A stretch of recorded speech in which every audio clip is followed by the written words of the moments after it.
Coopération de finances vertes entre la Chine et la France. La Chine dévoile son rapport annuel sur l'écologie et l'environnement. L'art chinois du Vatican, exposé au musée du Palais. Pékin va créer des aires de stationnement pour les vélos en libre service. Comment la technologie va assurer le déroulement stable du Gaokao, l'examen d'entrée aux universités. Depuis 2004, l'Agence française de développement a mené des projets de prêt en Chine. Durant la visite de Rémi Rioux, de nouveaux contrats ont été signés. 2 contrats concernent les provinces du Guangxi et du Guizhou, respectivement dans le domaine de protection du patrimoine culturel et naturel d'un bourg ancien et dans l'industrie du troisième âge. Jusqu'à présent, la Chine est le partenaire le plus important de l'AFD dans le domaine de protection de la biodiversité.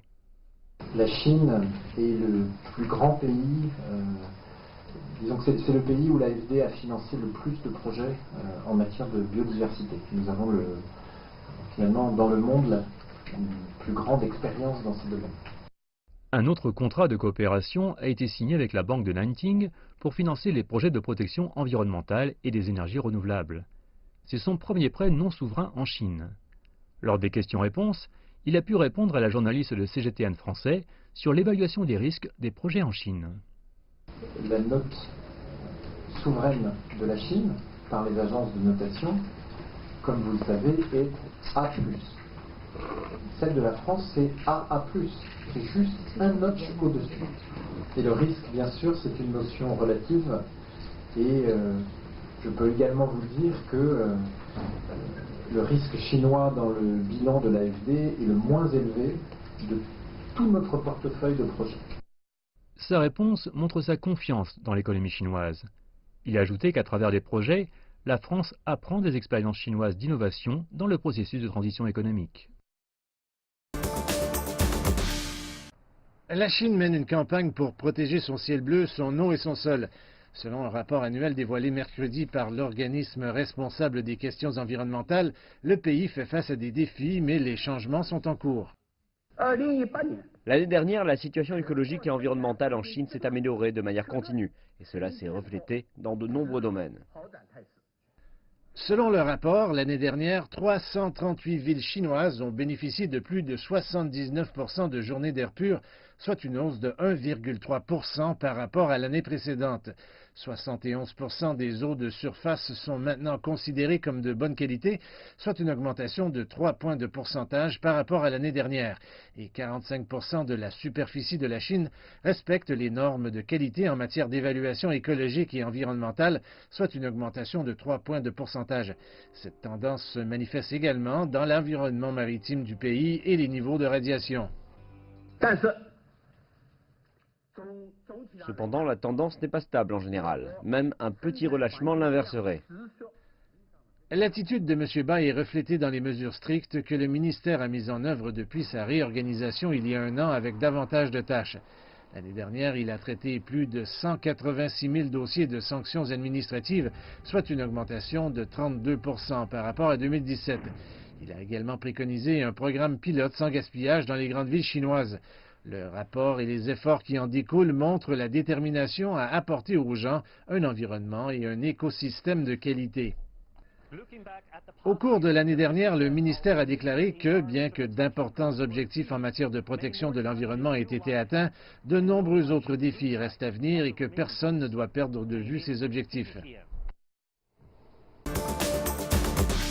Thème La beauté nous unit, l'exposition présente 78 objets dans les sections sur l'art catholique, l'art bouddhiste et l'art séculaire et vise à montrer comment différentes civilisations ont communiqué ensemble dans l'harmonie à travers l'histoire. Les musées du Vatican détiennent plus de 20 000 objets d'art chinois, dont des bronzes, des céramiques et des peintures. Nombreux de ces objets ont été donnés par les premiers missionnaires ou envoyés comme cadeaux de la part des empereurs chinois. Et parmi eux, l'on retrouve un tissu du XVIIIe siècle brodé et un rouleau en papier de soie du XVIe siècle qui reproduit le développement de la Grande Muraille. Les œuvres sur le thème de la Bible et les objets religieux du musée forment aussi une partie importante de l'exposition. Des assiettes en céramique avec des images d'histoire biblique et des objets bouddhistes et séculaires sont aussi exposés. Le musée du Palais présente également 12 objets de sa collection qui sont exposés à côté de ceux du Vatican. Ce n'est pas la première collaboration de ce genre des musées du Vatican, mais c'est leur première exposition à Beijing. Cette dernière est gratuite et se tiendra jusqu'au 14 juillet. Les entreprises de vélos en libre-service factureront des frais d'expédition aux utilisateurs s'ils garent leur vélo en dehors des zones désignées du centre de Peking à partir de juin, a rapporté le 28 mai le Peking Youth Daily. Mobike, Ofo, Bienifen et Titi, 4 sociétés de vélos en libre-service de renom, ont mis en œuvre les nouvelles règles de stationnement et ont défini des zones interdites de stationnement sur leurs applications mobiles. Selon les autorités du district de Dongzhen, à Pékin, plus de 150 zones de stationnement contrôlées électroniquement et 17 zones interdites de stationnement ont été créées autour de la cité interdite et des zones commerciales de la rue Wangfujing. Si les utilisateurs garent leur vélo en dehors d'une zone de stationnement désignée, leurs applications mobiles enverront un message d'avertissement pour la première infraction. Des frais d'envoi de 2 yuan seront facturés pour la deuxième violation et de 5 yuan pour la troisième violation et les suivantes. Le coût de la location est généralement de 1 yuan pour un trajet de 15 minutes. Le district de Dongzhen a désigné 6100 autres sites pour le stationnement des vélos qui seront entourés de moniteurs électroniques. D'après le journal, 106 sites situés à proximité de stations de métro, d'hôpitaux et de magasins feront l'essai du nouveau système. Le district de Sichuan appliquera également les nouvelles règles de stationnement dans un proche avenir. Hu Xianjun, directeur adjoint du département de la gestion urbaine du district de Dongzhen, a déclaré qu'il fallait ménager de la place pour la création de zones de stationnement. Nous prévoyons de construire une zone de stationnement tous les 300 mètres environ. Leurs dimensions seront différentes en fonction de la taille de leurs emplacements. La plus longue sera de 68 mètres et la plus courte de 6 mètres. Chaque mètre pourra contenir 3 vélos, a-t-il expliqué. Quand une zone sera pleine, les membres du personnel des sociétés de partage de vélos la supprimeront. Ils arriveront également sur les lieux dans les 15 minutes qui suivent le signalement d'un stationnement illégal ou d'une panne signalée via des applications, a-t-il ajouté. 9 entreprises de partage de vélos opéraient à Pékin avec plus d'1,9 million de vélos en libre service à la fin avril. Le secteur des vélos en libre service en Chine a connu une croissance rapide. Cela a contribué à réduire les embouteillages et à promouvoir un mode de vie sain, mais a également causé de nouveaux problèmes tels que le stationnement aléatoire et arbitraire des vélos qui ont créé des défis pour la gestion de la ville. De nombreuses villes de Chine ont limité le nombre de vélos partagés.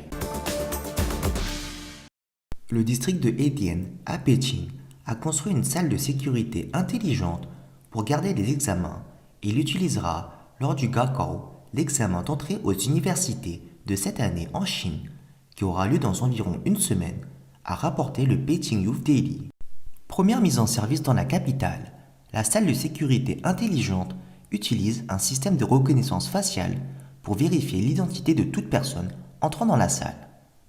Tout le processus, depuis l'entrée dans le hall du bâtiment où se trouve la salle de sécurité et la collecte des copies d'examen du Gaokao jusqu'à la sortie du bâtiment, sera traçable.